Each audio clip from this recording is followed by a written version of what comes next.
Hello, loves. Without further ado, here is the review for Saving Me Season 1. Now, right now, you don't have to worry about clicking off. I'm not going to do spoilers, not major spoilers right now. I'm just basically going to do a rundown of the basis of the show, do a small commentary, and then once I get into the episodes, each going down each episode, then I will let you know that spoilers will commence after that point. So, starting off, the show is a pretty great show. I wouldn't say it's one of my all-time favorite shows, but it's definitely one that I have no problem rewatching, especially when new seasons come out. There's select few shows that I have no problem rewatching. The basis of the show, it's a 61-year-old character named Bennett. He's a super genius. So because he is sad that he is alone, because he pushed all his family and friends away, he finds a way to go back in time. But it's not technically time travel. You can't see me quoting, but yeah, finger quotes. He uses his subconscious to project to his 11-year-old self. Really cool concept. I think I've seen it in a movie before. I think that was slightly different. This one, he is seeing him. He's the only one that can, or they're the only ones that can see each other. No one else can. He's attached to his brain in a sense, but not actually in his brain. Yeah, sorry, you'll have to see it. It makes more sense when watching it.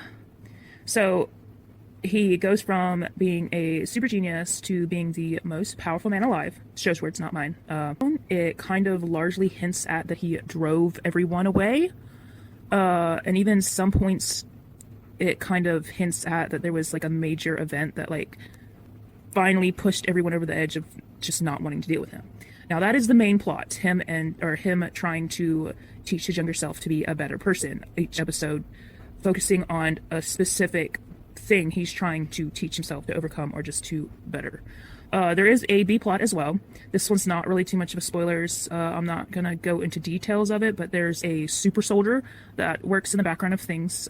There's also a villain named Snodgrass Industries, which is kind of fun. I'll describe that more when I go into the episodes. But that's like the enemy of the super soldier, not necessarily the main cast and plot. The main cast and plot are their own worst nightmares. Bennett creating things and then having to figure out how to fix the problem because his creation is running havoc. So that is fun.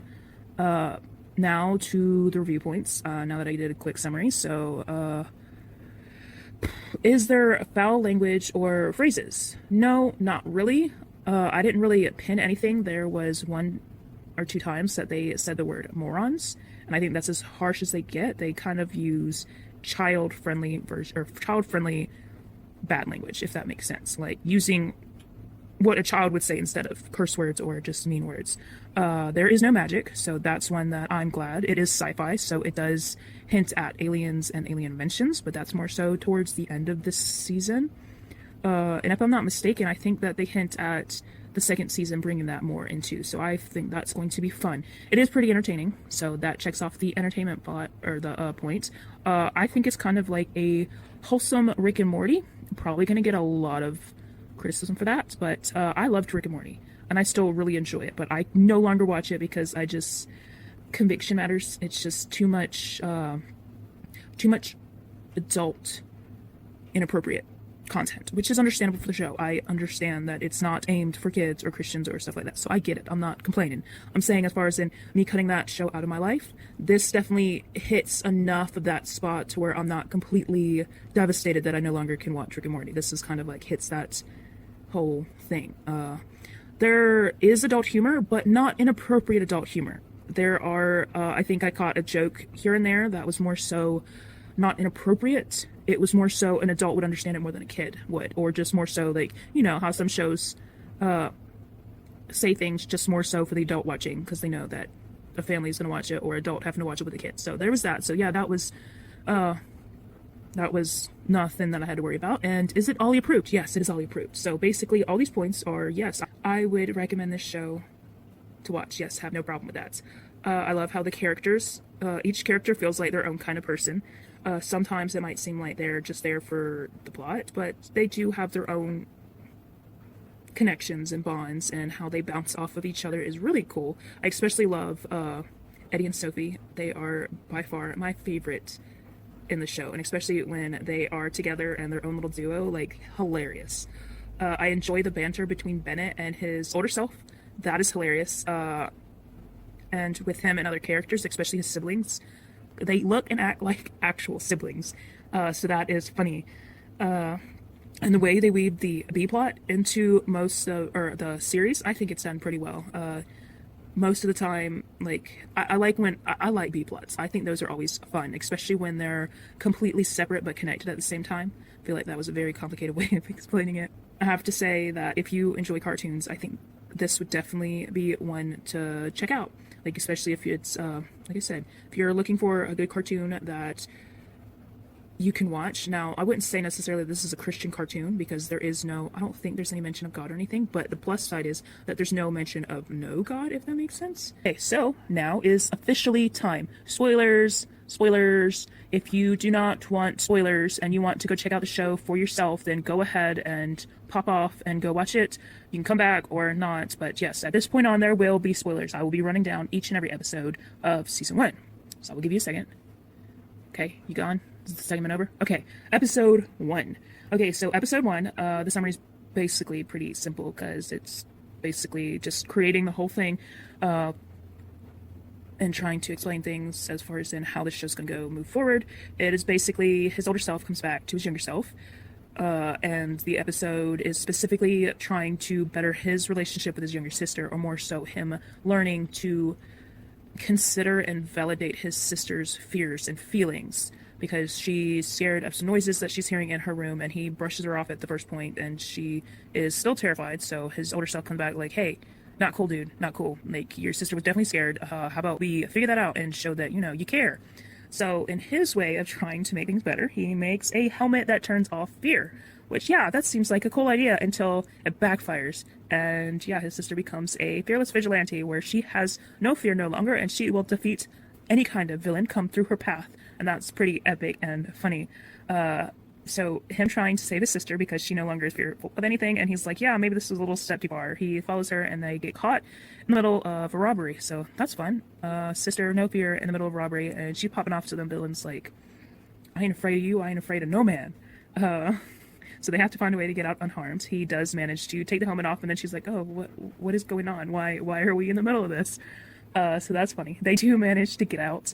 They get back home, and Bennett takes a moment and realizes, like, hey, maybe that wasn't what my sister needed. Maybe I just needed to take a second and just listen to her and validate her feelings. So he does, and to help her that night, he decides to sleep in the room to help comfort her. And it turns out that the noises she was hearing were actually happening. They weren't just some made-up thing of a terrified kid trying to be not so scared of monster in a closet. Apparently there is some legit things going on, which is funny because that is the push to the B plot of the series, because it turns out there is some secrets in the building, and you find out, but the kids don't. So episode 1, done, over. Now let's on to number 2. This episode is Bennett trying to make up with his older brother, because, you know, we've done the sister thing, now let's go to the older brother thing, because, yes, he's got 2 siblings, Sophie and Liam. Liam is the older brother, Sophie is the younger sister. I can't remember if they say the ages. They say he's 11. I want to say Liam's probably maybe preteens, I would aim at. Sophie would probably be, like, 8, 9 years old. 10 would be pushing it, but yeah, she's up in the younger kid age, but she's not like a super younger kid. But back to episode 2. He finds out that his brother Liam is being sponsored because he has a channel, a web channel. He's a YouTube star, but no, not a YouTube star. It's Cinema Universe version of, he does gaming and is sponsored, and Bennett gets jealous which makes no sense. Okay, can we comment on that? Like, Bennett has no show, his brother does. So why in the world are you getting jealous of your brother for getting a sponsorship when you literally have no reason to have sponsors? He complains that, like, hey, that's, like, unfair. Like, hey, you're just playing a run-through a game and got all these... Okay, this was the show's words, not mine. And not even the show's word, but Bennett's words to his brother, which the show is, like, clear, like, hey, that's not cool. Mindless zombies or something like that. Basically insulting the viewers of his brother's channel. Which still, like, that's not cool, man. But still, if you have no show, and you're complaining that you don't have a sponsor because you make all these cool things, like, dude, that doesn't even... Is that a thing? Can you get sponsors for just inventing things? Like, I mean, I know you can get people to, like, buy your stuff or give you opportunities, but that doesn't seem like the same thing, right?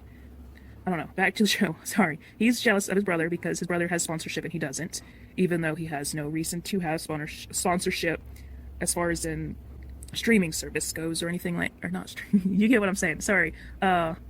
So that whole deal's going on, and in this episode, Sophie is convinced that she's a machine whisperer, so that is hilarious because Eddie just goes along with it. Like she's talking like, "Hey, come here, Eddie."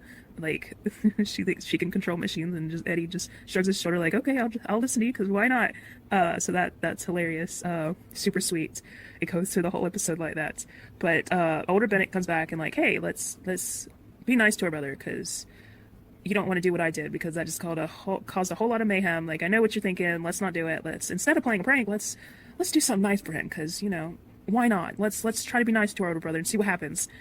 So his great idea is like, hey, okay, so let's go ahead and Liam has a puppet moose that goes along with the game that he reviews and plays. So how about we make a mechanical moose? That would be awesome. Which yeah, that would be pretty epic. So he makes a mechanical moose, which everything is going like pretty good.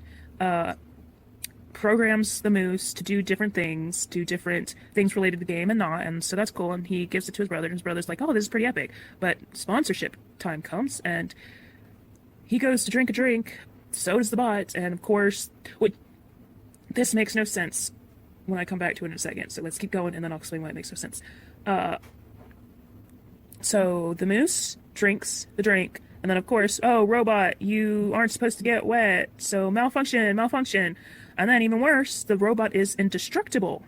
Because, that was a nice tip. Which, that's the point I was talking about coming back to. If the bot is indestructible and then Liquid malfunctioned it, wouldn't malfunctioning, or getting something to malfunction, prove that it's not indestructible? Like, isn't indestructible mean, like, maybe I'm wrong? I could be wrong. I'm not always savvy on words and the definitions all the time, but wouldn't indestructible mean like you can't break it, right? And isn't malfunction a form of breaking? I don't know. Maybe I'm just looking too much into it. It is a kid's show, so I'm probably looking too much into it. Okay, back to the episode. So Sophie, dear, I love her to death. She is going to be left behind so Bennett can go help Liam with this bot, and girl's got game. I have to say that. To convince him not to leave her, she talks about all the childish things she could do, like, because if you have kids or have watched kids or anything, you know how sometimes they don't always think too clearly about things. So you can find them in predicaments that you're just like, what was your thought process here? Like, what got you to this point? You're not supposed to be doing this. But she basically uses that to her advantage and is like, hey, Bennett, you can't leave me. What if I go and chug down all these drinks and go crazy from the caffeine and blah blah blah. I don't know.